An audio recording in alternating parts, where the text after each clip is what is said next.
For the following interview, Brett Baer, official host of the America Business Forum, takes the stage.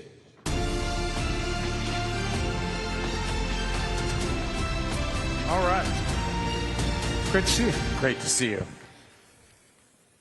Wow. Mayor Suarez calls you and says, I want you to do this forum. And what do you say? Date, time, place. Mayor of Miami is one of the greatest mayors of any city in the world. If he asked me to jump, the only answer is how high. Well, it was pretty high. It was pretty high because you were in Hong Kong 24 hours ago. Is that right? I was in Hong Kong yesterday. Actually, maybe today, last night. And you just hopped off a plane and here you are. Mayor asked me to be here. I'm here. You know, your firm, Citadel, just celebrated its 35th anniversary on Saturday, November 1st.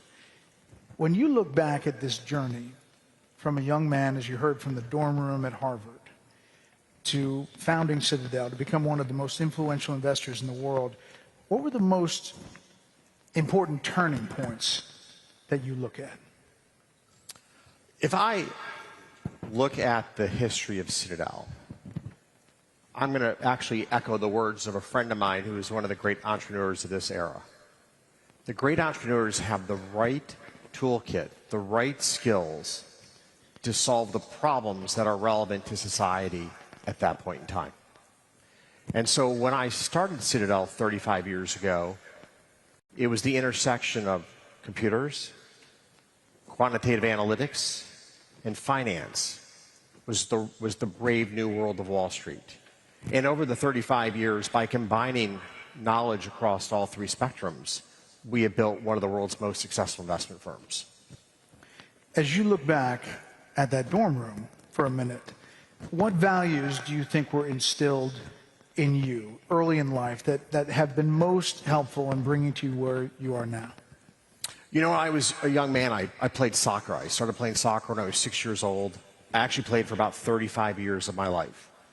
And what you realize when you're playing on a team is the power of a team.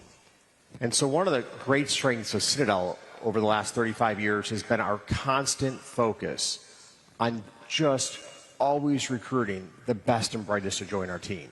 You learn that playing team sports.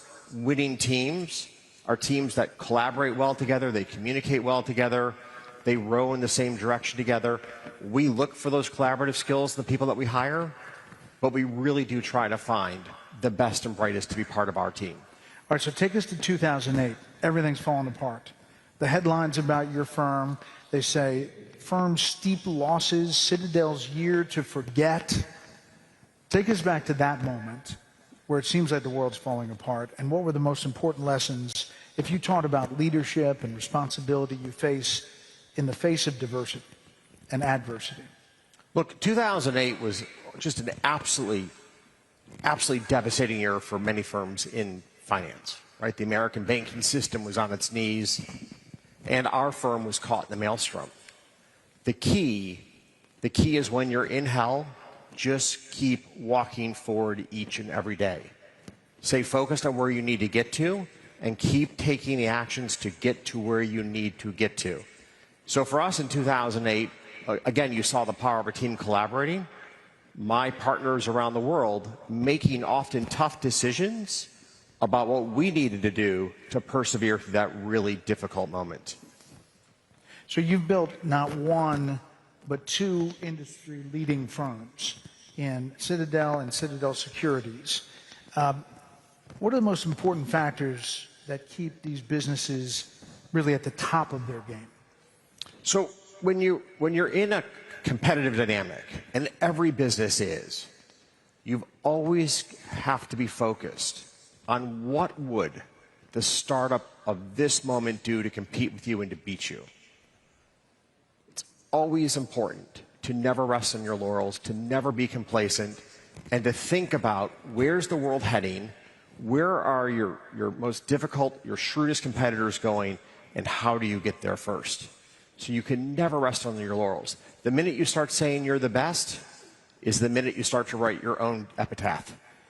I mean, you've been great at attracting, retaining talent. What's one thing you look for in somebody that you hire? So there's a couple things that we look for. You know, obviously I've emphasized the importance of a person's intellectual capacity or aptitude, but those are just table stakes. What you really want is somebody who's both very bright, very driven, but who has incredible perseverance. You know, many of our colleagues are fundamental investors. They try to understand companies or predict interest rates.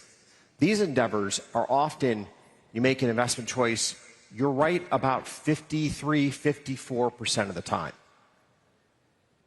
Yeah, I mean, could you imagine being a surgeon and almost half your patients die? No. Right? So my colleagues, one of the great strengths they have to have is the resilience to cope with being wrong. You know, one of the problems with grade inflation in the United States is we're not teaching young Americans what it's like to fall short. And falling short is what happens in business all the time. You need to pick yourself up, you need to put one foot in front of the next, and you need to move away from that place of failure to a better place, to a place of success. So there's a huge emphasis on perseverance and resilience in the people that we look for. That's really interesting. You know, I tell my two boys, if you hustle, you can beat a lot of folks, maybe 90% of the folks, if you hustle, because there's always somebody chasing. You know, I love that word hustle. And I lived in Chicago for about 30 years. And there's a great quote. Things may come to those who wait, but only those things left behind by those who hustle. Now, do you know who said that quote? It was Abraham Lincoln. Abraham Lincoln gave some of the best business advice I've ever heard. Business is about hustling. It's about going the extra mile. It's about going the distance. And people forget, just to stop there for a second, successful businesses are businesses that meet the needs of their customers. And often that involves having to go the extra distance, right? You go to a great restaurant because the food's really good. Somebody makes sure that that kitchen is well run. They care about what the customer experience is. And that's so key to business, and it's often forgotten in popular literature about capitalism. Businesses that meet the needs of customers or businesses that thrive, businesses that don't exist. I want to talk about your passions here in Miami and education and all that you're doing, but that gives me a little entree into breaking news. Last night, Zohran Mamdani wins the mayor in New York City. There are some people looking at that saying, you know, it's a different environment for businesses. And is it going to lead to an exodus? Will there be a ton of businesses and people who come to a place like this in Miami as a result of that? Knowing what you know, and you've obviously moved to Miami from Chicago, what do you think of last night's result there? Well, I mean, for the people of New York, I pray that the policies that Mamdani uses to govern and lead New York are different than the talking points he used to win the mayoral race. The people of New York deserve better.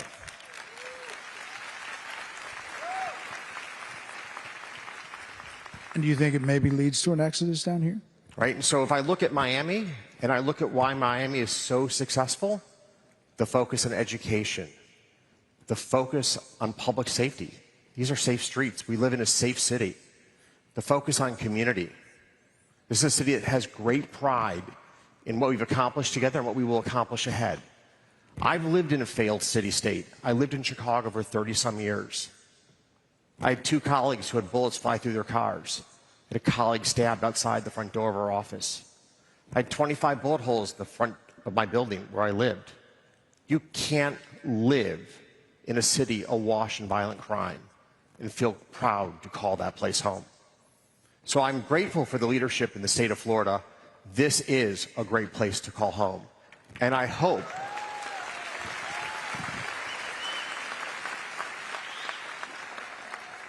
and I really hope that when Mamdani thinks about leadership, he thinks about the right role models.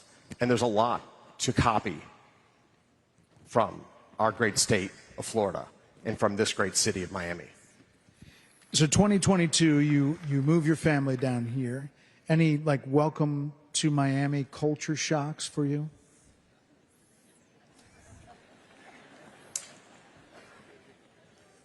Do you know how great it is to go to dinner and people talk about their children and they talk about their future and they do so with excitement and enthusiasm? We lost that in Chicago in the last 10 years. Dinner in Chicago would be about crime, about cronyism, about failed policies in the state. It is so refreshing to be in a city where people talk about tomorrow. And I think that's a really important topic here in a roundtable on business. Entrepreneurs are people that believe in tomorrow. It's really tough to start a business. Like, don't kid yourself. You don't own your business owns you. So you have to have a great deal of optimism about the future of where you live, the community you're part of, the country you're part of, to start a business. And it is so great to see the optimism that we have here in Miami. It's really special. It is. You know, since arriving in Miami, you've invested really heavily in this state, from education to healthcare, soccer fields. Miami, underline your most recent gift was support of the expansion of the Success Academy Charter network to Miami. So when you talk about education, why is education particularly important to you, and what brought you to Success Academy and bringing it here? So let's be clear. Education is the on-ramp to the American dream. Every student in our country who has a world-class education has an extraordinarily high chance of living the life that we all dream to live. And our country lets down every student who doesn't have a great education. Because in this world where skills are so important, that on-ramp to the American dream, that road's just closed. And I've lived in a city, you know, Illinois has 50-some schools 2 years ago where not a single child performed at grade level. The American dream is closed to those children. It's a disgrace. Success Academy proves that every child can get on that on-ramp. In the city of New York, where they admit children from the inner city, 100% of their graduates go on to a college education. When you walk in their classrooms and you see the enthusiasm of the teachers, the engagement of the kids, it is so uplifting. Like, you see the future of our country, and you see it in a population that too many politicians say can't learn and can't be educated, and they make up a litany of excuses. And Eva Moskowitz proves that they're just excuses, that every child in this country deserves and has the opportunity to live the American dream. And for all the folks who say maybe the American dream is fading away, maybe it's not what it was. First of all, you didn't land on third base with you growing up in your family history. I mean, my father grew up one of five, both parents working to make ends meet. They certainly didn't grow up on third base. And he worked so hard to make sure that my siblings and I really did have that chance to live the American dream. In fact, what's interesting is he actually started his career when America dreamed big. He worked for General Electric on the NASA space program that put man on the moon. And I'm really grateful to have grown up in a family where there was such an emphasis on education and, frankly, such a belief in what you can do in this country, because he was part of the team that really did change history when Armstrong took the first step on the moon. You've said that you can imagine doing what you're doing for some time. But when you look at all that you're doing, the philanthropy, the business, as you look to your legacy for the next generation, what do you see? There are many things that I believe define each of our legacies in life. I think one that strikes close to home is the children that we raise. And I really do hope that my children have the values to be contributing citizens to our country. Like, that's really important to me. That's like foremost on my list. Beyond that, I'm actually incredibly grateful for all my partners who invested so much in the colleagues who've worked at Citadel. Not only is Citadel incredibly successful, but people who've left Citadel have gone on to accomplish great things. And I think really run firms drop the acorns of success on the ground that go into the trees that create other success stories across our country. And we put a lot of seeds in the ground. I'm really proud of what my colleagues both at Citadel and my alumni have done over the years.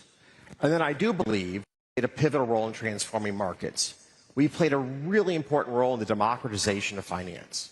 When I was in college in the good old days to trade stock, you'd pay a commission of $40. You pay a bid-ask spread of 25 cents, and you'd wait 5 minutes to get your trade done.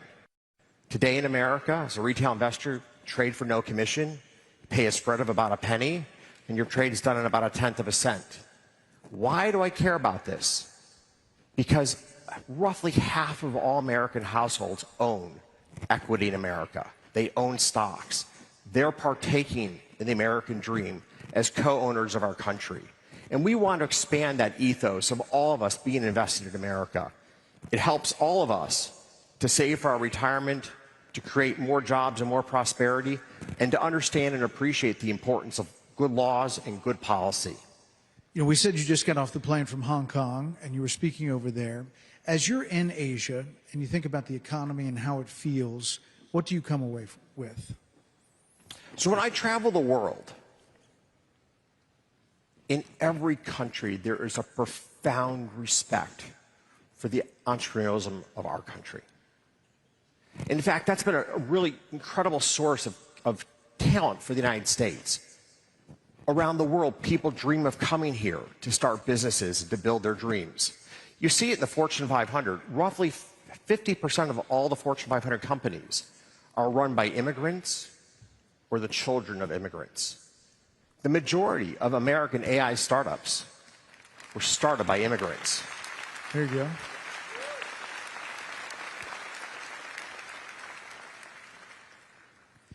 There is a disconnect today between the success on Wall Street and big companies really doing well and how people feel at home.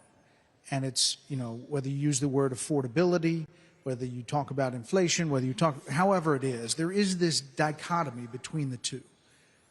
As you look at that, is that a major problem and that we need to fix as a country? So first of all, I absolutely agree with you. I agree with you. And this is why good policy is so important, is the fruits of our economy need to be spread broadly across our people. And that's where really important and thoughtful economic policies come into play. In Washington, how do we lift all boats? That's a really key question. And we need to take a step back and say, what are the right incentives, the right changes that we need to make in society so that everyone partakes in the prosperity and wealth of our country? So to that point, what are the key drivers in this economy, the U.S. economy, over the next 12 months? Key drivers of the next 12 months? Because it's pretty volatile now. Look, one of the biggest changes that we're grappling with as a country is the change in immigration policy. We've gone from a country that was creating roughly 250,000 jobs a month to about 30,000 to 40,000 jobs a month as we've radically shrunk the labor force. And that has profound implications, in particular for startups. Startups really need access to talented people for their founders to grow and thrive. And we've changed the dynamics of the labor pool. What really concerns me are those who've chosen not to come to our country, who bring the skills, the talents, and the ambition that help to create the American success stories. If I look at Citadel, my most senior partner was born in Ecuador. My other most senior partner was born in Australia, and one was born in Taiwan, if you sort of understand the picture. I am so grateful for all the incredibly talented people who've come to our country to call this country home. And I really do hope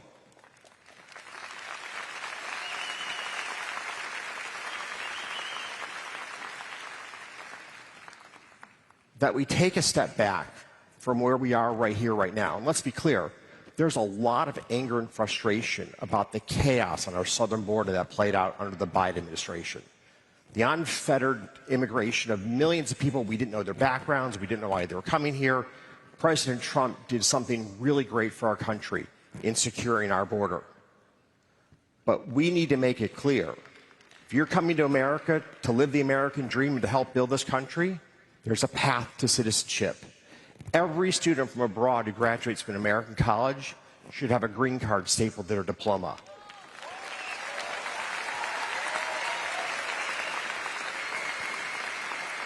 There you go. Could be a policy in the making. Last thing, Ken, a lot of entrepreneurs, a lot of small businesses, a lot of folks who want to succeed. If you had one piece of advice as you're leaving this group, what is it? One piece of advice. I'll go back to that opening statement. Having really good partners around you is really critical to your success. And finding somebody who complements your skills is an extraordinary asset. You know, when I think about the start of Citadel, I really surrounded myself with people who were different than I were. And that made for such a strong firm. It's so important to have complementary skills around you. And then it's really important to be thoughtful about where you're heading and to stay focused on what you need to do to accomplish that task. It's very easy to get caught up in the day-to-day